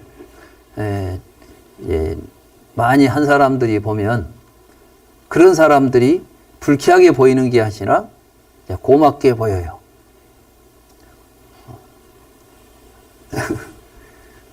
나의 잘못된 점을 지적해주고 나도 모르고 있었던 내 허물을 이야기해주면 공부가 이제 마음이 좀 더 높은 단계에 있는 이런 사람 입장에서 본다면 여러분들은 허물을 갖고 살고 싶습니까? 되도록이면 허물을 좀 고치고 없애서 살고 싶습니까? 없애고 고치면 좋겠죠? 근데 모르면 고칠 수 있겠어요? 없겠어요? 알아야 고치는데. 근데 내가 못 봤는데 남이 봐줬으면 고맙겠어? 안 고맙겠어? 고맙잖아. 벌써 우리가 생각이 달라지면은 어떤 현상에 대해서 상이 달라져 버리는 거예요. 아시겠어요? 지금 여기서 말하는 것은 그러한 상이 5단계에 있어서 5가지 상에 대해서 심사숙고해라겠죠. 이런 이야기들은 이제 증상, 심과 관계에서 하는 이야기예요. 그 5가지는 어떤 것인가? 비구들이여 비구에게 어떤 모습 때문에 그 모습을 생각할 때 탐욕을 수반하고 분노를 수반하고 어리석음을 수반하는 사악하고 불선한 사유들이 일어난다면 비구들이여 그 비구는 그 모습과는 다른 선을 수반하는 모습의 마음을 써야 한다오. 그가 그 모습과는 다른 선을 수반하는 모습의 마음을 쓰면 탐욕을 수반하고 분노를 수반하고 어리석음을 수반하고 사악하고 불선한 사유들이 소멸하고 사라진다고. 그것들이 소멸하면 안으로 마음이 고요하게 멈추고 안정되고 통일되고 집중된다고. 비구들이여 비유하면 숙련된 석공이나 석공의 제자가 작은 쐐기로 큰 쐐기를 밀쳐내고 뽑아내고 제거하는 것과 같다고. 좀 이 말은 무엇이냐면 이게 이제 욕계에서 색계의 이야기를 하는 거예요. 욕계에서는 우리가 어떤 대상에 대해서 욕망이 일어나죠. 이 욕계라는 것은 우리들의 어떤 지각을 통해서 일어나는 감각적 쾌락들이 외부의 대상에 이제 투영되고 그것에 의해서 외부의 대상들이 이제 욕망의 대상으로서 보이게 되는 것들입니다. 그래서 이제 여기로부터 벗어나는 게 바로 이요각 불선법 하라. 그걸 하기 위해서 이제 우리들은 어떤 수행을 하게 되냐 하면은 사띠 사념처 수행을 하는 것이죠. 그래서 육근 수호, 눈으로 보고 귀로 듣고 냄새 맡고 만지고 하는 우리들의 신체적인 어떤 지각 활동을 할 때 지켜보면서 전에는 바깥의 어떤 모습 때문에 탐욕이 일어났던 것을 이제는 그 탐욕이 멸하는 모습으로 새롭게 우리들이 그 상을 이제 변화시켜야 돼요. 이 변화를 여기서는 뭐라 했냐면 큰 쐐기로 작은 쐐기를 뽑아내는 것과 같다. 여러분들이 어디에 이제 쐐기가 이렇게 박혀 있으면 그걸 빼내려면 더 큰 놈을 쳐가지고 곧 빼내죠. 그런 것처럼 처음에 우리에게 이 상을 지금 쐐기에 비유한 거예요. 첫 번째 우리가 가지고 있는 상이 이 상을 가지고 있기 때문에 탐욕이 생기고 분노가 생기고 어리석음이 생기고 못된 짓도 하게 되고 이렇게 했다면 다른 쐐기를 집어넣어서 이놈을 빼내듯이 우리 의식 자체의 변화가 와야 되는데 이때 이제 초선에서 이선으로 우리가 수행하는 작업은 그와 같은 것이다. 그렇게 해서 이제 대상에 대한 욕망을 배제하고 그리고 이제 이런 걸 선이라고 할 때 불교에서 선은 선, 악이라고 하는 것이 따로 정해져 있는 게 아니라 우리의 삶에 좋은 것이에요. 그러니까 불교에서는 선을 행하라 그 말은 뭐냐면 좋은 것 행하라, 너한테 좋은 일을 하라 그런 이야기예요. 우리는 근데 착한 일을 해봐야 나한테 손해다 이런 생각을 하죠. 근데 사실은 착한 일을 하는데 손해가 된다면 손해가 되면 그건 선한 일이 아닌 거예요. 근데 이제 우리들에게는 부처님이 착한 일이라고 했는데 나에게는 이익이 안 된 것처럼 보인다는 것은 사실은 진정한 좋은 이익이 뭔지를 몰라서 우리가 잘못 판단하는 것이지 좋은 이익은 진정한 선인 거예요. 선이 무엇이고 악이 무엇인지를 올바로 아는 것 자체가 사실은 보통 수준에서 일어나는 이야기가 아니에요. 그래서 이제 우리가 사유하고 이게 좋을까 나쁠까 이렇게 이제 사유하는 것을 보고 이따까 이게 좋냐 나쁘냐 비교하고 이런 작업들 하죠. 비구들이여 만약에 그 모습과는 다른 선을 수반하는 모습에 마음을 쓸 때 그 비구에게 탐욕을 수반하고 분노를 수반하고 어리석음을 수반하는 사가고 불선한 사유들이 일어나면 비구들이여 그 비구는 이 사유들은 불선이다. 이 사유들은 결함이 있다. 이 사유들은 괴로움은 과보가 있다라고 그 사유들의 재난을 확인해야 한다고. 그가 그 사유들의 재난을 확인하면 탐욕을 수반하고 분노를 수반하고 어리석음을 수반하고 사악하고 불선한 사유들이 소멸하고 사라진다. 그러니까 이제 욕계를 떠나서 색계에서 초선을 닦으면은 이제 이 색계 초선에서는 이욕 악불선법 함으로 해서 생기는 이제 이생 희락이라 그래서 희락심이 생겨요. 그러면 이제 우리가 이 희락심을 토대로 해서 우리의 마음을 좀 더 선정해 깊이 이제 말하자면 외부의 대상에 우리의 마음을 두지 않고 자신의 내면의 세계를 깊이 들여다볼 때 우리에게 또 희락심이 생기는데 이것도 이제 뭐가 되냐면 우리들의 탐욕과 분노와 어리석음의 이제 근거가 되는 것들이에요. 그래서 쉽게 말하면 이제 조용히 앉아있기를 좋아하다 보니까 바깥에 막 좋은 것들 보러 쫓아다니다가 이게 욕계죠. 욕계에서는 뭐 맛있는 거 있으면 먹으러 가고 볼만한 거 있으면 보러 다니고 이런 게 이제 재미잖아요. 그죠? 요즘 보니까 돈 되는 건 다 그런 것들이더라고. 뭐 조금 볼만하다 싶으면 막 경쟁이 붙으면 돈이 더 올라가 이제. 이런 세계가 이제 욕계라면 그런 거 쫓아다니면서 재미를 볼라 했더니 그 재미가 끝이 있어요, 없어요? 뭐 어떤 공연 하나씩 보는데 막 수백만 원씩 내라 하면 이제 다른 사람들은 보러 가는데 나는 못 보러 간다 하면 또 속상하고, 나는 보고 와서 자랑하면 나는 못 봤다 하면 열등감 느끼고 막 그러잖아. 이런 게 전부 다 이제 사실은 불선이니까 그런 거예요. 좋은 것 같으면 그런 일이 벌어지면 안 되지. 근데 이런 것들은 이제 불교에서 볼 때는 그때는 좋은 것 같은데 다 거기다 맞들여 놓으니까 뒤에는 더 불만이 생기는 거예요, 우리에게. 우리의 삶에서. 그래서 이제 다른 모습으로 우리 이제 그런 것들을 버리고 다른 생각을 가지고 다른 모습을 우리가 추구해야 될 거 아니겠어요? 그렇게 해서 이제 우리에게 내면적인 즐거움이 일어나면은 또 사람들이 또 거기에 이제 집착을 해요. 이게 불교 선정은 그 선정 속에 빠져 들어가 가지고 계속 들어가라는 게 아니라 그 선정의 단계에서 그것이 우리에게 주는 즐거움도 있지만 그것이 우리에게 주는 문제점이 있다, 재난이 있다는 걸 알아야 된다는 거예요. 그러니까 대표적으로 이제 절에 다니는 분들 가운데 수행을 해야 된다, 수행을 해야 된다, 수행병이 걸리신 분들이 또 있어요. 수행병. 그래서 어디 꼭 가서 있어야 되는 것처럼 생각을 해. 그래서 이제 어디 선방에 가서 앉아 있으면 뭐 다른 데는 관심이 없는 거야. 근데 우리 그 절에 출가한 스님들도 아니고 일반 사람들이 그냥 가서 선방에만 주저앉아 있으면 되겠어요? 그래서 이제 장애가 생기면 이것도 병인 거예요. 이런 식으로. 그래서 이제 이것들이 불선이다. 이것은 괴로움이 생긴다. 이런 걸 우리가 너무 집착하고 빠져 있을 때 괴로움이 생기는구나. 이런 걸 우리가 이제 알아차리면은 그걸 수반해서 이제 그거 떠나려고 할 때 확인하고 확인하면 사라진다리 돼 있죠. 불교에서 이제 중요한 게 뭐냐면 항상 보아야 돼요.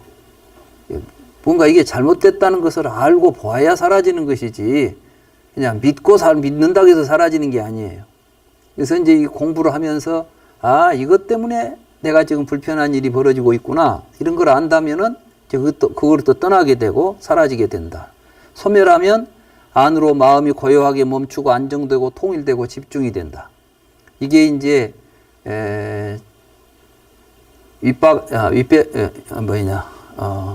평정심이라고 하는 거예요. 우페카, 평정심.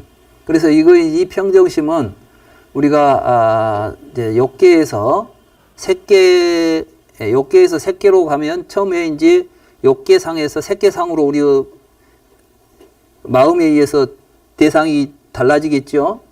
그럼 색계 초선과 이선에서는 편안하고 고요한 마음의 즐거움을 느끼고 있는 건데 3선과 4선으로 가게 되면은 이제는 괴로움이나 즐거움을 추구하지 않아요.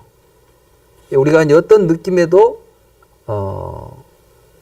휩쓸리지 않는 거죠. 이걸 보고 이제 우페카라고 그래요. 부처님께서 굉장히 중요하게 생각했고 수행에 있어서 굉장히 강조하셨던 부분이고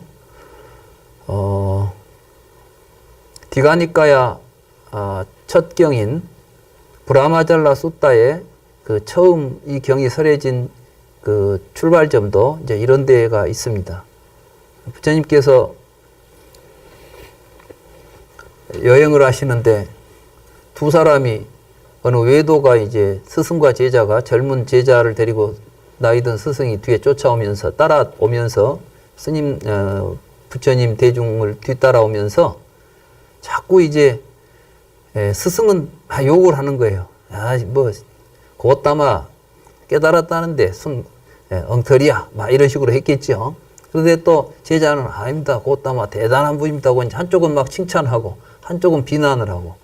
뒤에 이제 그렇게 두런두런 하면서 오는데 이 스님들이 부처님하고 같이 여행을 하는데 뒤에서 길은 자유롭게 모두 다니는 길이니까 다니는데 뒤에서 그런 두런두런하고 오는 소리를 듣고 있다가 이제 저녁에 자기 잠자리 숙소에 머물면서 스님들이 이제 그 이야기를 하죠.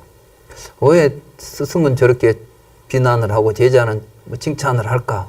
이런 이야기를 하니까 이제 부처님께서 그 이야기 하시는 데 오셔가지고 칭찬이나 비난에 마음을 쏟아서는 안 된다. 그러니까 누가 칭찬한다고 해서 우쭐대지 말고 비난한다고 해서 그 사람에 대해서 어떤 그 감정을 일으키지 말라. 왜냐하면 우리의 마음이 이러한 칭찬과 비난에 우쭐거리거나 또는 속상해하거나 이런 게 벌어지면 사실을 사실대로 볼 수도 없고 그걸 표현할 수도 없다는 거예요. 그러니까 우리에게 가장 중요한 건 뭐냐면 있는 사실을 있는 그대로 볼 수 있는 마음가짐을 갖추는 게 중요합니다. 그래서 우리 불교 수행을 통해서 사선정을 닦는 가장 기본적인 것은 무엇이냐 하면 거기서 깊은 선정에 들어가가지고 신통을 체험하고 이런 이야기를 하려고 하는 게 아니에요.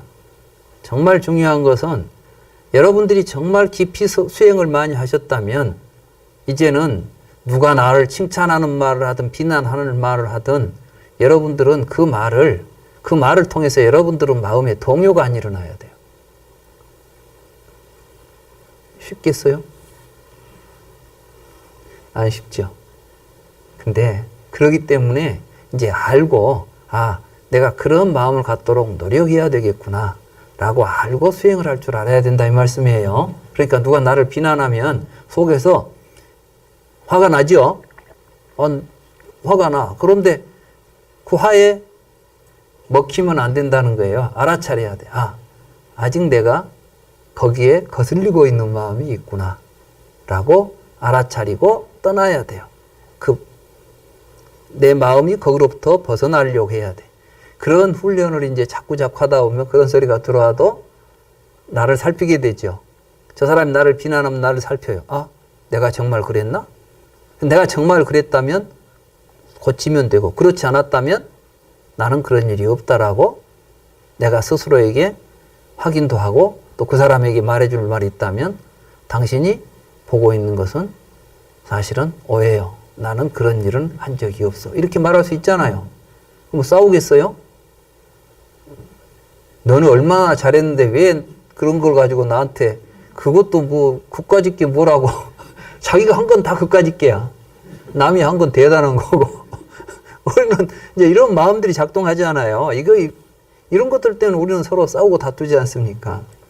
그래서 이제 우리가 그걸 알 수 있어요. 그 사람이 얼마나 공부를 잘해서 수행이 잘 되어 있는가를 보려면 그 사람이 무슨 신통력을 갖고 있냐 이런 건 볼 필요도 없고 봐야 보이지도 않을 거고 없으니까 중요한 거는 과연 그 사람이 얼마나 항상 평정심을 가지고 있는가.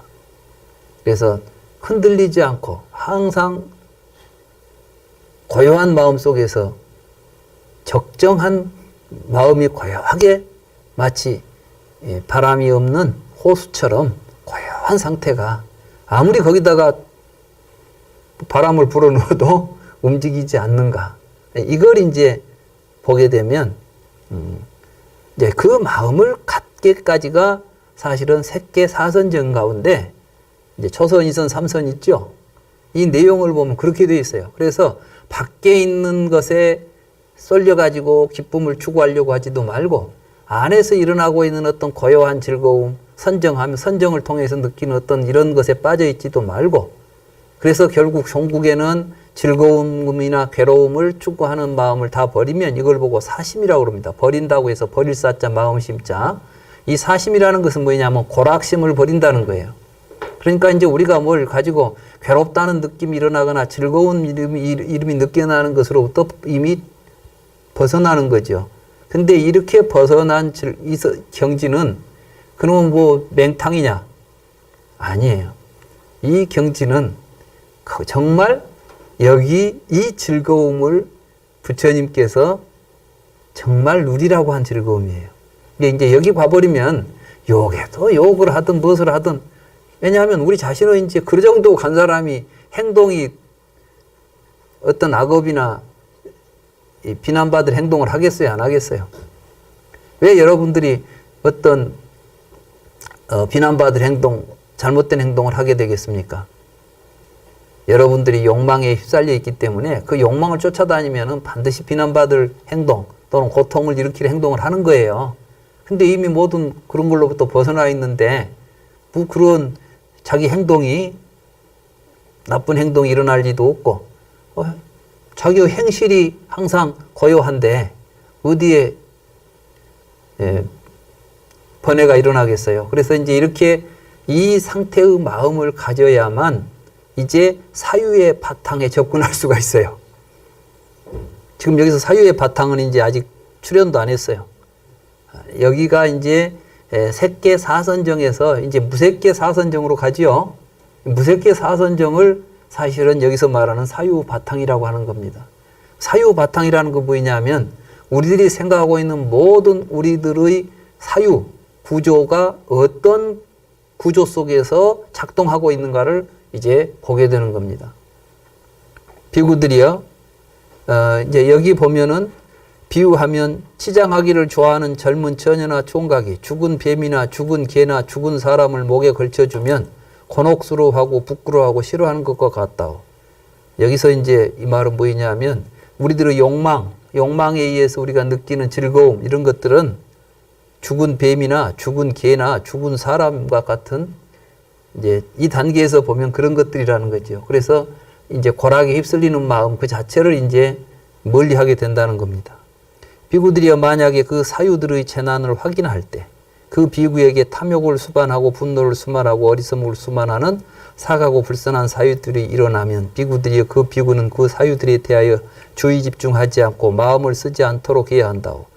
그가 그 사유에 대하여 주의 집중하지 않고 마음을 쓰지 않으면 이때 이제 왜 탐욕을 수반하고 이런 것들이 나타나냐면 아직 이게 이제 몸에 대한 생각 아직 색계를 벗어나지 못해서 그래요. 그래서 이제 여기서 색계상을 멸하고 이제 색계상을 벗어나는 이야기를 지금 이렇게 하고 있는 겁니다. 그러면은 불선한 사유들이 소멸하고 사라진다오. 그것들이 소멸하면 안으로 마음이 고요하게 멈추고 안정되고 통일되고 집중된다오. 비구들이여 비유하면 눈 있는 사람이 시야에 돌아오는 형색들을 보고 싶지 않으면 눈을 감거나 다른 것을 쳐다보는 것과 같다오. 그러니까 이제 아예 이런 것들에 대해서 우리가 이제 외면해 버리는 거죠.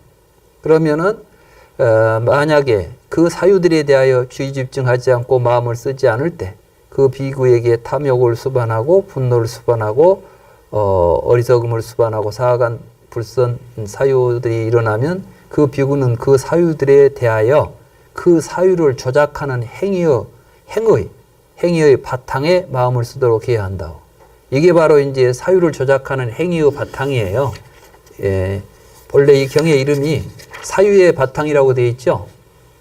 근데 이제 제가 사유의 바탕이라고 한 것은 위타카가 산타나라고 했는데 위타카, 상카라, 산타나라는 말이 이제 여기서는 사용되고 있어요. 그러니까 이 상카라라는 것이 뭐냐면 행인데 행이라는 것은 조작하는 거예요. 뭘 만들어내는 거. 그러면 이 유의를 조작한다. 우리가 보통 불교에서 유의법, 무의법 그러죠. 굉장히 애매한 말입니다. 유의와 무의라는 말이. 저도 이 유의와 무의가 뭔지에 대해서 명확한 이해를 이제 좀 해보고 싶어서 굉장히 많은 노력을 했었는데 보니까 뭐가 유의냐 하면 우리들이 모든 것을 이 명사적으로 파악하는 것이 유의예요. 그러니까 이제 존재로서 파악하는 것들이죠. 예를 들면 저 촛불은 명사입니까? 동사입니까?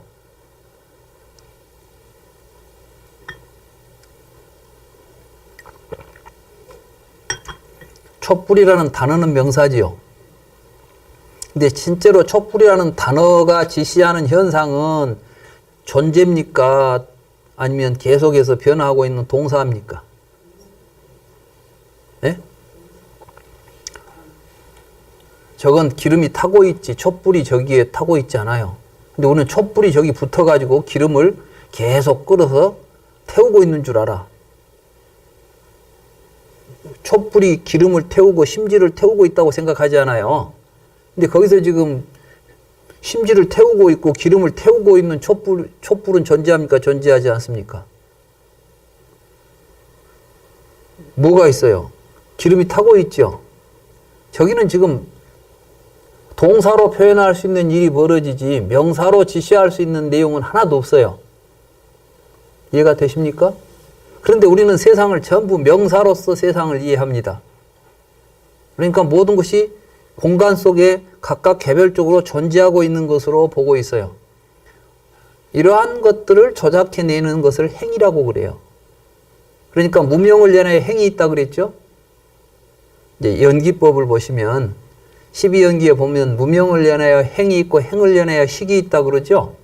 그럴 때 우리들의 식이 분별하는 게 바로 그 유의화되어 있는 것들이 식이 분별하게 돼 있어요. 그러니까 그 식에 의해서 분별되면 어떤 식으로 우리에게 드러나느냐 하면 이름과 형태로서 드러나는 겁니다. 그렇게 식을 내나야 명색이 있는 거죠? 이해가 되세요?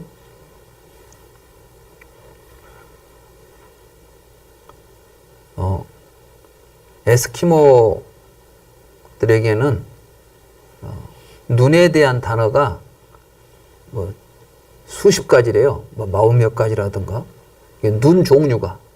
여러분들은 알고 있는 눈 종류가 몇 가지나 됩니까? 진눈깨비, 한방눈, 쌀아기, 아마 한 손가락 꽂고 나면 별로 없죠?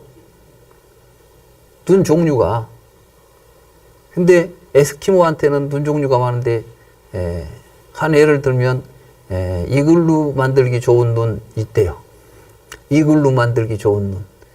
우리는 이글루가 있어요, 없어요? 여러분들은 뭐 눈으로 집 짓고 삽니까? 이제 에스키모들은 집이 바로 눈으로 집을 짓잖아요. 눈 벽돌로 지은 집을 이글루라고 그래요. 그러니까 그들이 어떤 현상을 가지고 이름을 짓는다는 것은 그 이름을 지어놨기 때문에 그들은 그 식이 생긴 거죠. 그러니까 뭔 눈이 오면은 이거는 이글루 만들기 좋은 눈, 이 눈은 뭔 눈 해가지고 수십 가지의 눈을 그들은 분별해내요. 우리가 이렇게 분별해내면은 각각의 어떤 개체적인 실체들이 마치 있는 것처럼 우리는 세상을 보게 되는 거예요. 그러니까 서양 의학에서 우리의 몸을 전부 다 이름 붙여진 대로 쪼개놨죠. 근데 실제로 한번 봅시다. 우리 몸이 서양 의학에서 나오는 장기들로만 되어 있을까요? 그리고 장기와 장기 사이가 이게 딱딱 기계처럼 분리 딱 하면 분리가 되고 조립하면 조립이 될 수 있는 구조로 되어 있을까요? 아니죠. 서로 연결되어 있죠. 나는 어떨 때는 참 이상한데 다리에 있는 어떤 부위를 눌렀는데 어깨 이쪽에서 통증이 와요. 막 그럴 수도 있어. 그러니까 왜 이 자극은 여기에 줬는데 느낌은 여기에서 일어날까요? 우리 몸이 이렇게 굉장히 우리 몸은 하나로 연결되어 있는 하나의 뭐랄까 함께 같이 동사적으로 작용하고 있어요. 그러니까 이제 심장에서 허파에서 일어나고 있는 사건이 심장에 연결이 되죠.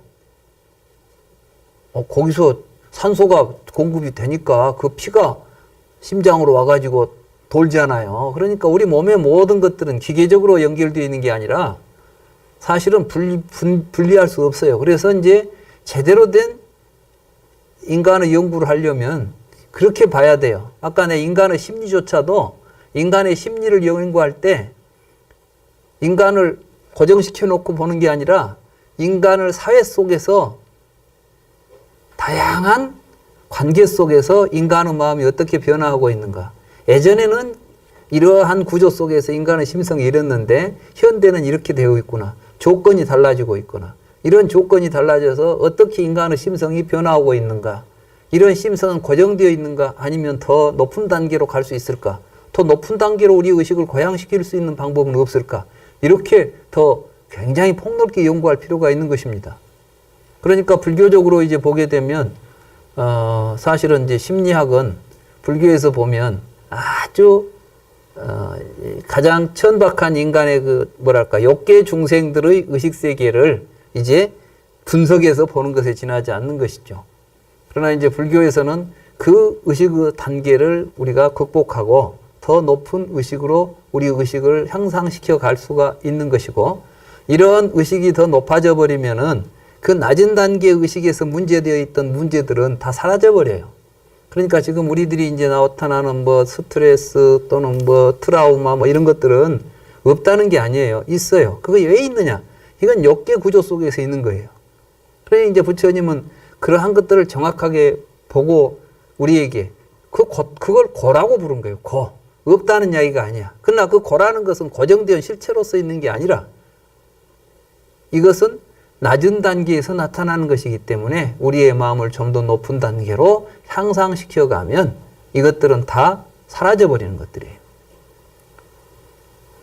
불교 공부는 이렇게 우리들의 의식 수준을 좀 더 높은 단계로 올리는 것이고, 궁극에 가서는 우리 의식을 움직이고 있는 사유의 바탕, 언어들을 어떻게 개념들이나 관념들이 만들어져서 그것들이 어떻게 우리들의 내면 세계 속에서 작동을 하는지를 전체적으로 통찰하는 공부라는 뜻이에요.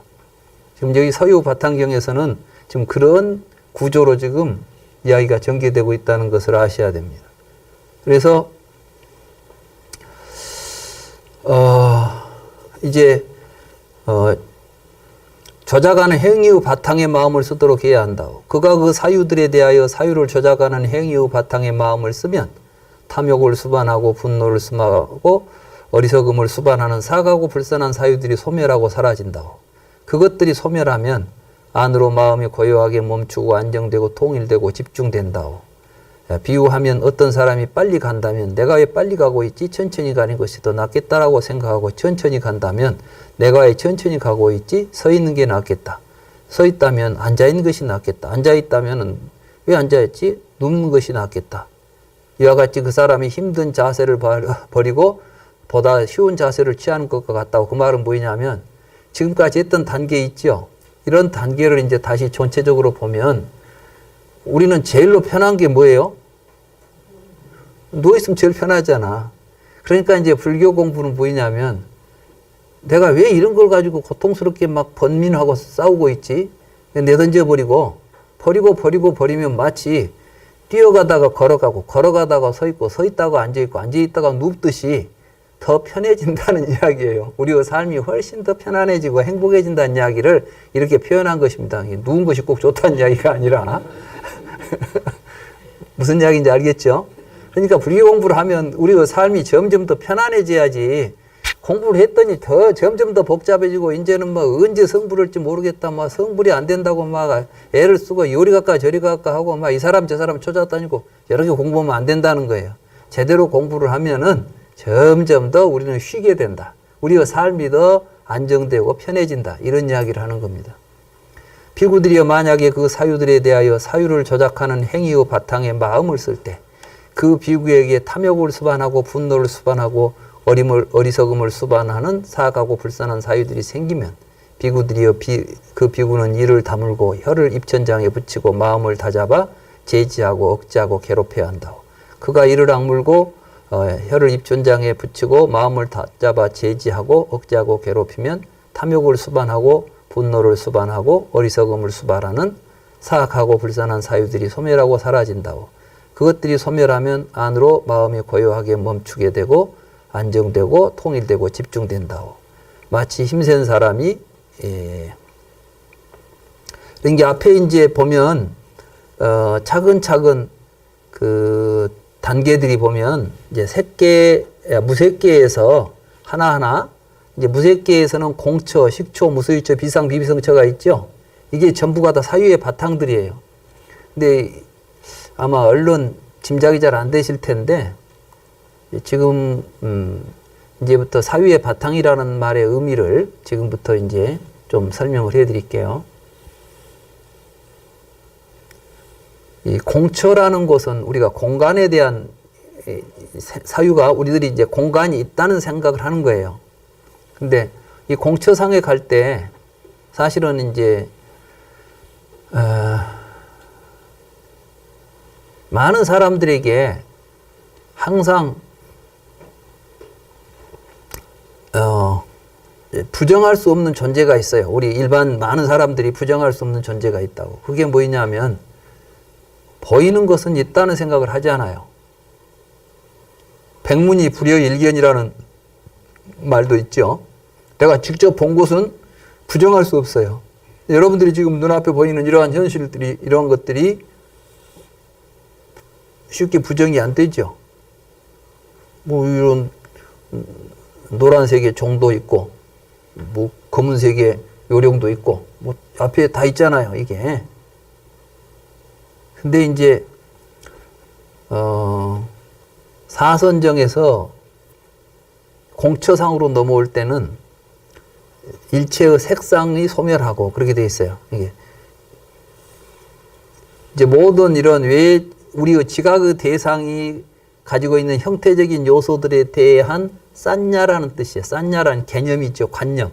이런 관념을 색상을 소멸하고 공처상으로 이입한다. 이렇게 되어 있습니다.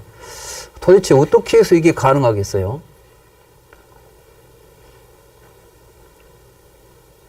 근데 사실 이제 색계 사선정의 사유라는 게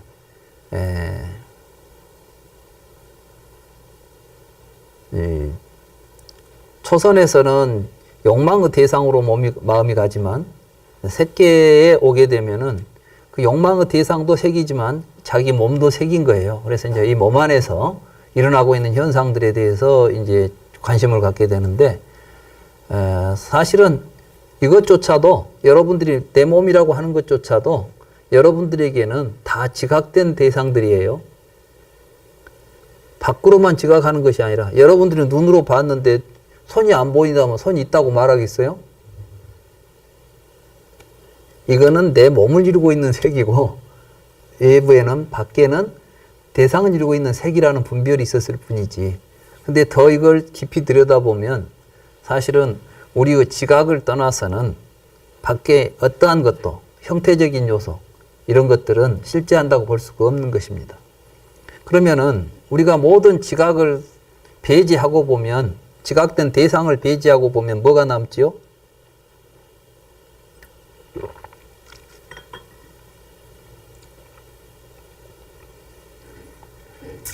여기 병이 있죠. 그 병을 제거하고 버리면 여기가 뭐가 남아요? 허공이 남아요. 허공. 근데 그래서 이제 허공이 있어야 형상도 있는 거죠. 인도 철학에 보면 처음에 4대설이 등장합니다. 지수화풍. 지수화풍 4대라는 것은 공간을 차지하고 있는 요소들이에요. 맞죠? 근데 4대설이 나온 뒤에 어떤 이야기가 나오냐면 공간도 있다고 하는 이야기가 나와요. 그러니까 4대가 있으려면 4대가 공간이 없으면 4대가 있을 수 있어요, 없어요? 공간이 없으면 4대가 없겠죠. 그러니까 이제 공간도 실제하고 실제하는 공간 속에 그 공간을 점유하는 사물들이 존재한다는 것이 우리가 가지고 있는 외부 세계의 존재들이에요. 이해가 되세요? 그래서 사실은 그 생각을 우리는 어디서 입증할 수 있냐 하면 이 책을 치우면 여기에 뭐가 있어요? 공간이 있죠. 이 공간이 있기 때문에 그 공간에 이 책이 위치할 수 있는 거예요. 그러니까 공간을 배제해버려도 무엇은 남아요? 공간은 남아야 되죠. 물질을 제거해도 공간은 남겠죠. 색을 물질적이라고 우리가 이제 편의상 쓴다면, 근데 사실은 물질이라는 말 자체도 굉장히 애매한 말이에요. 우리가 쓰고 있는 모든 단어들이 다 애매한 말들이에요. 정신? 우리는 물질 정신 그러면 아무 생각 없이 그냥 물질 정신이 있다고 생각하고 썼지만은 막상 정신이 뭐냐 이렇게 물어보면 정신에 대해서 제대로 말할 사람이 아무도 없습니다. 물질에 대해서 뭐냐고 물어보면 제대로 말할 사람이 아무도 없습니다. 다만 우리들이 그냥 대충 세상은 물질과 정신으로 되어 있고 자기 나름대로 이해를 가지고 언어를 사용하면서 살고 있는 거예요, 우리들이. 그러니까 우리들이 지금 살고 있는 우리들의 지적 구조라거나 내가 알고 있는 것들이라거나 여러분들의 생각이라는 것이 그 바탕을 들여다보면 얼마나 허술한 것들인가를 알아야 되는 거예요. 그런데 우리는 그게 굉장히 견고하고 완전한 것처럼 생각하고 그 생각을 가지고 내가 맞다, 네가 맞다고 싸우고 살지 않습니까? 그래서 여기서 이제 이 사유의 바탕, 이러한 언어들이 만들어진 바탕에는 첫째는 공간이 있기 때문에 공간을 기초로 해서 물질이 있다는 생각을 하게 됐던 거예요. 맞죠? 근데 공간이라는 것이 과연 물질과 상대적으로 있는 것이지 물질을 떠나서 공간이 있겠어요, 없겠어요? 사실은 공간은 물질의 없음이에요. 이해가 되세요? 그러니까 이 컵이 있다가 없어지면 공간이 있다 그러잖아요. 그러니까 이것은 공간은 물질이라는 것을 전제했을 때 물질의 있음과 없음이라고 하는 유무라고 하는 사유의 가장 기본적인 구조 속에서 지각 대상의 있음과 없음으로서 이야기되는 것들이에요. 제가 지금 한 이야기 가운데 있음과 없음, 유와 무라는 말에 여러분들이 주의하셔야 돼요. 사실 우리 사유의 모든 바탕에는 있다는 생각과 없다는 두 생각이 교체하면서 서로 대립 구조 속에서 나타나는 구조들이에요. 이해가 되세요? 그런데 이제 물질이라는 것이 없어지면은 순수하게 공간만 남아야 되죠? 근데 순수한 공간이라는 건 또 뭐예요? 공간이라는 것은 있는 거예요, 없는 거예요? 근데 공간은 우리들의 의식에 의해서 드러나는 것이지 공간 자체가 크기를 가지고 있거나 어떤 위치를 가지고 있질 않아요.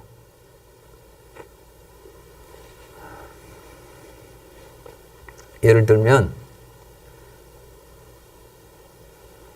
여러분들의 이 털구멍은 공간이 큽니까 작습니까? 네? 아주 작죠? 근데 이 안에서 세균들이 수천 마리가 살고 있대요. 근데 그 세균들이 사는데 세균들이 살면서 이 털구멍 안이 좁다고 할까요? 충분히 넓다고 할까요? 충분하다고 생각하겠죠? 자, 우주에서 보면 이 지구는 얼마나 클까요? 저 칼 세이건이 보이저인가를 쏴놓고 한번 뒤를 돌아보게 했대요. 뒤를 돌아보고 사진을 찍으라고 했어. 그랬더니 아주 적은 먼지 같은 점 하나가 보이더래. 그게 지구예요. 그러니까 우주라는 큰 공간 속에서 만약에 우주라는 큰 공간을 자기의 세계로 보고 있는 어떠한 존재가 있다고 한다면 지구는 우리 털구멍보다도 작은 공간이에요. 근데 그 속에서 우리는 지금 수천만 명, 수억이 살면서 막 핵을 만들어갖고 전쟁을 한다고 난리를 치면서 막 핵이 있으면 대단히 무서울 것처럼 하죠. 근데 지구 하나가 터졌다고 해서 우주에서 무슨 사건이나 터진 것 같겠어요? 우리가 좀 그런 생각을 하게 되면 지금 우리가 살고 있는 여기에서 잘났네 못났네 하는 이런 것들이 얼마나 부질없고 벌써 이제 공처만 제대로 우리가 이해를 해도 우리가 공간이라는 것도 우리들의 의식에서 벌어지고 있는 세계예요, 사실은. 그러니까 이제 의식이 없다면 공간도 없는 거예요. 여러분들이 뭘 보면 되냐 하면 여러분들은 꿈속에서 엄청나게 넓은 공간을 돌아다니죠. 꿈속에서는 별반들을 다 다니잖아, 그냥. 생각한 대로 막 다 다니죠. 근데 여러분들이 꿈꾸고 있을 때 여러분들의 몸이 진짜 공간을 움직여요, 안 움직여요? 여러분들 의식 속에서 무엇도 나타나? 내 몸도 나타나죠. 또 무엇도 나타나? 공간도 나타나죠. 높은 산에도 올라가고 막 넓은 바다도 헤엄쳐 다니고. 어디서 지금 공간이 의식에 기초하고 있는 거예요, 사실은. 그래서 식처가. 그래서 이제 이 처 개념을 보면 우리들의 어떤 관념이 어디에 기초하고 있는가를 이야기하는 거예요. 그래서 이제 식의 기초에서 허공이라는 공간이라는 것이 우리에게 대상화되죠. 그런데 식이라는 건 또 뭐이냐면 식은 항상 여러분들의 의식은 대상 없으면 의식도 없어요. 식 혼자 있습니까? 이런 걸 심리학이나 이런 데서는 지향성이라고 그래요. 의식의 지향성. 그래서 여러분들의 의식이 아무것도 의식하지 않을 때는 의식이 있겠어요, 없겠어요? 의식은 의식하니까 의식이라고 부르는 거예요. 타니까 촛불이듯이. 그러니까 사실은 식이 실제로 존재하지 않는데 벌써 이 정도 알면, 연기를 알면 이미 더 이상 안 해도 되는데, 이제 이 사유는, 그래 의식은 실제한다는 생각을 우리는 일단 할 수밖에 없어요. 여기까지 이제 도달하면 이게 식처라고 그래요. 근데 이 식처에서 식처를 보면 식은 뭐냐면은 식이라는 게 대상에 있어야만 식이 있는 거 아니에요. 대상이 없다면 식도 없게 되죠. 그러니까 모든 있음은 무엇에 의해서 있었어요? 식의 대상으로만 있는 것이잖아요. 식이 사라지면 어떻게 돼? 아무것도 없어져요. 그러니까 이제 아까는 외부의 사물을 중심으로 해서 사물의 있음과 없음이 공처의 관계였죠. 거기도 있다 없다라는 지각의 대상이 있으면 있고 없으면 공이잖아요. 공에서 다시 대상이 있으면은 공인데, 공조차도 없으면 식만 있었는데, 식은 대상이 사라지니까 없어지니까 식처에서의 관계는 뭐냐면, 앞에는 식처를 식을 통해서 있었다면 이것은 식의 바탕에는 뭐가 있는 거예요? 무가 있는 거예요, 무가. 없는 데서 어떤 대상성과 더불어서 식이 있고, 그럼 다시 또 유무라는 관계가 나오잖아요. 그래서 이제 굉장히 혼란에 빠지는 거예요. 이게 바로 무소유처예요.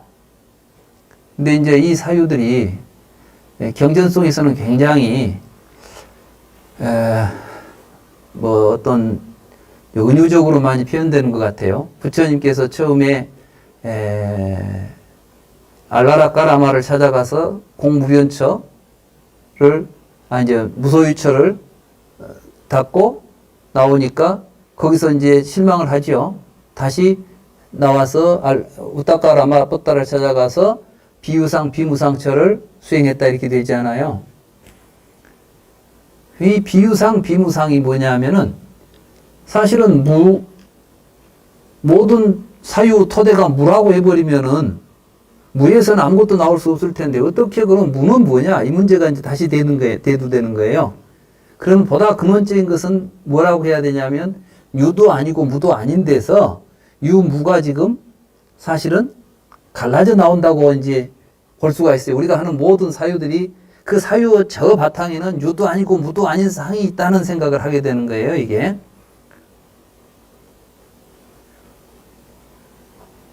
이러한 사유들이 서양 철학에서도 그대로 드러나요. 서양 철학에서 보면은, 논리학적으로 보면 모든 논리적 구조는 유와 무라고 하는 가장 절대적 모순 구조에서 모순 구조에 기초해가지고 우리가 논리적인 판단이 일어나고 개념이 형성되게 돼 있어요. 그건 이제 이미 그 논리학에 이미 논리학자들이 그 지점을 이야기하고 있어요. 예를 들면 우리들이 이제 유를 있다는 말을 설명하려고 할 때 유는 뭐죠? 유는 모든 존재를 설명하는 말이에요. 이 컵은 존재입니까? 존재가 아닙니까? 컵은 유지요. 이것도 유예요. 근데 이제 언어적으로 보면 더 큰 개념이 작은 개념을 설명해야 돼. 근데 존재에 있어서 존재하는 모든 것 가운데 가장 큰 개념이 유라는 개념이에요. 존재라는 개념. 이 모든 것은 존재하는 것은 전부 존재 속에 들어있죠. 사람도 존재고 개도 존재고 하늘도 존재고 땅도 존재고 하나님도 존재야. 근데 하나님이 존재를 만들었다면 이때부터는 말이 이상해져 버리는 거야. 더 큰 존재를 작은 존재가 만든 것이 되니까. 근데 아무튼 존재는 개념인 거예요. 존재. 가장 큰 개념이 존재인데 뭐 존재는 뭐라고 설명해야 되겠어요? 존재는 존재다. 이렇게 말할 수 있어요. 그냥. 그런데 그 말은 하나만 하는 말이죠. 그래서 존재를 설명하는 말이 이제 존재 아닌 것이 아니다. 그러면 존재와 모순된 어떤 하나의 명제를 다시 세워야만 존재가 설명이 되는 거예요. 그래서 이제 논리적인 공식으로는 유는 비유가 아니다. 이렇게 되는 거예요. 이제 아니다라는 표시 있죠. A는 A 아닌 것이 아니다. 이 논리 이런 걸 보고 모순율이라고 그래요. 그래서 이제 우리가 사용하고 있는 모든 추리, 사유 바탕에는 모순율이 내재하고 있는 거예요. 그 모순율의 구조와 정점을 지금 이 경에서 이야기하고 있는 사유의 바탕은 그런 것들을 우리에게 암시하고 있는 것입니다. 그래서 이제 비유상 비무상의 비유에 보면 이때 알라라 까라마가 했다는 이야기가 있어요. 알라라 까라마는 도대체 비유 비무가 뭐냐? 여러분들은 비유 비무가 있다는 말에 대해서 인정이 됩니까? 안 됩니까? 있지도 않고 없지도 않은 것이 세상에 있겠어요? 없겠어요? 없겠죠? 있지도 않고 없지도 않은 세상에 어디가 있어? 세상에 없는 이야기를 왜 해? 이렇게 합니다. 그러니까 우다가 라마부다가 있대요. 그게 뭡니까? 그러니까 칼날이 돼. 칼날이 있어요? 없어요? 칼날이 없으면 우리가 여러분들 다 칼날이 있으니까 칼을 사용하지 않아요. 근데 칼날은 오른쪽 면입니까? 왼쪽 면입니까? 칼날은 오른쪽 면도 아니고 왼쪽 면도 아닌데 우리는 이 손바닥이 오른쪽 면 아니면 왼쪽 면이죠. 이게 모순이에요. 오른쪽 면과 왼쪽 면은 만날 수가 있어요? 없어요? 없어. 근데 칼도 오른쪽 면하고 왼쪽 면은 만날 수가 없겠죠. 서로 모순된데 그 모순이 결합되고 모순이 출발하는 출발점은 사실은 유도 그러니까 무도 아닌 그 어떤 점이 세상에 존재한다는 거예요. 그것처럼 비유 비무가 존재한다는 이야기를 하는 거예요. 그래서 부처님께서 이제 불경에 보면 그래요. 우따까라마부타는 면도나르 비유를 한다.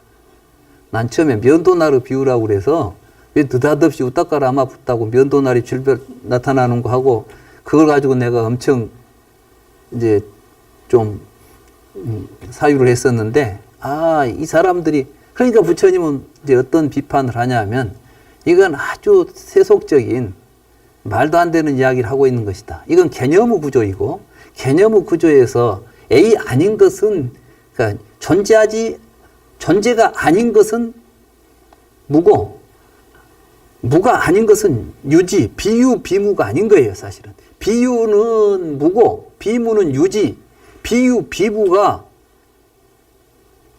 있는 것도 아니고 없는 것도 아닌 것이라는 개념 자체가 개념상 존재할 수 없는 건데 우리는 개념을 가지고 또 개념을 하나 만들어내고 있는 거예요. 이런 구조들을 붓다가 깨닫고 결국 이 세상을 유와 무라고 하는 모순 구조에 근거해서 언어화시키고 실체화시키는 과정들이 우리들의 의식 속에 내재해 있다는 거. 그것이 결국은 욕계, 색계, 무색계, 3계를 만들어낸 유의의 세계이고 이 유의를 이루어내고 있는 구조들을 지금 이제 부처님은 깨달은 거예요. 그래서 여기서 보면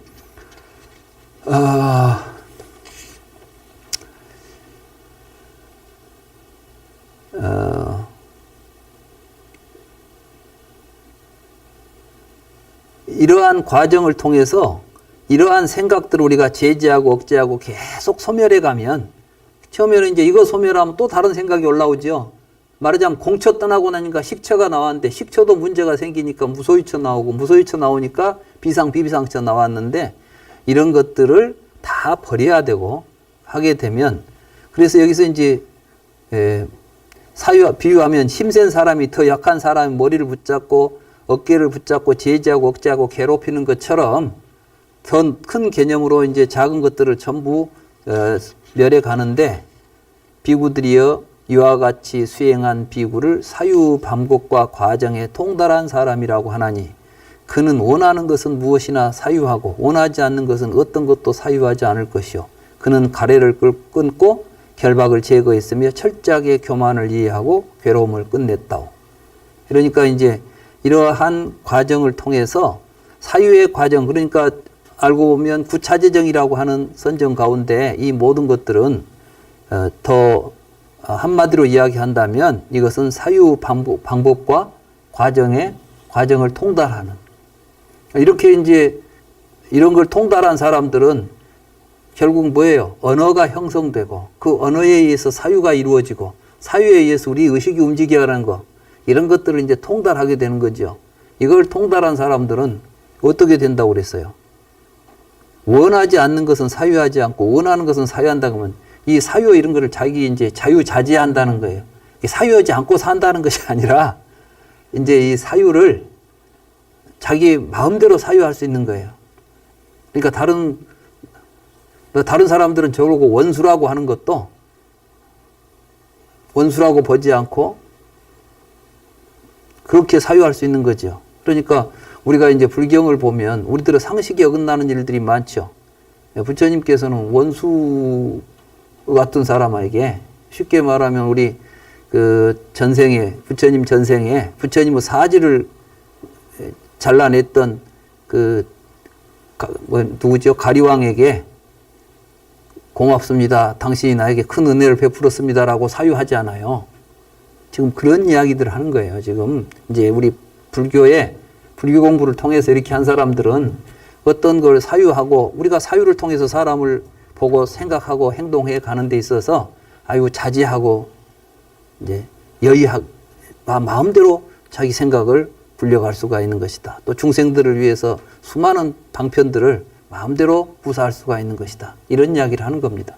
그러니까 불교 공부는 멸해간다 해가지고 말하지 않는 세상으로 가자는 것이 아니라 우리들이 사유하고 우리들이 사유하고 살아가는 행동하는 데 있어서 핵심이 되는 이러한 개념, 언어 이런 것들을 이제 그것들이 어떻게 형성되고 그 바탕을 알고 근본을 알아서 거기에 얽매이지 않고 벗어나서 그것을 마음대로 쓰는 이러한 삶을 살 수 있는 것이다.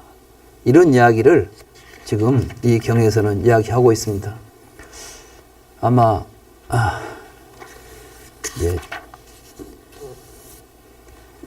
여러분들이 읽었을 때 쉽게 보이지는 않은 내용입니다. 근데 이제 좀 더 여러분들이 깊이 공부하면 지금 이 과정들이 구차재정의 과정들이고 구차재정의 과정들을 또 이것들과 같이 연계해서 생각해 보면 제가 방금 여러분들에게 설명드린 그러한 내용이 바로 이 경에 부처님께서 하신 말씀의 의미다. 이런 것들을 이해할 수가 있을 것입니다. 굉장히 어려운 경입니다. 사실은. 그러니까 여러분들이 처음에 읽을 때는 무슨 이야기를 하고 있는지조차 무슨 뚱딴지같이 막 이런 소리를 하나 싶을 정도로 좀 그래서 어찌 보면은 별 의미 없이 넘겨버릴 수도 있는 경입니다. 근데 이 경은 결코 그렇게 가볍게 넘길 경이 아니고 특히 경의 제목에서 이야기하듯이 우리의 사유의 근거, 바탕들이 어떻게 되어 있는가를 통찰해야 된다. 그것이 바로 부처님이 지금까지 우리에게 가르쳤던 구차재정이다. 또 이러한 것들을 통해서 우리는 언어와 허상에 의해서 서로 싸우고 다투는 삶으로부터 벗어날 수가 있다. 이렇게 또 이야기가 될 수 있는 거예요. 그러니까 앞에 있는 경하고 이 뒤에 있는 경이 결코 무관하게 설해진 경이 아니다 하는 것을 이해하시기 바랍니다. 경은 내용이 워낙 또 전체적으로 방대하다 보니까 시간을 좀 많이 썼습니다. 잠시 쉬었다가 또 남은 시간 다음 경을 살펴보기로 하고 오늘 강의는 이 시간 강의는 여기서 마치도록 하겠습니다.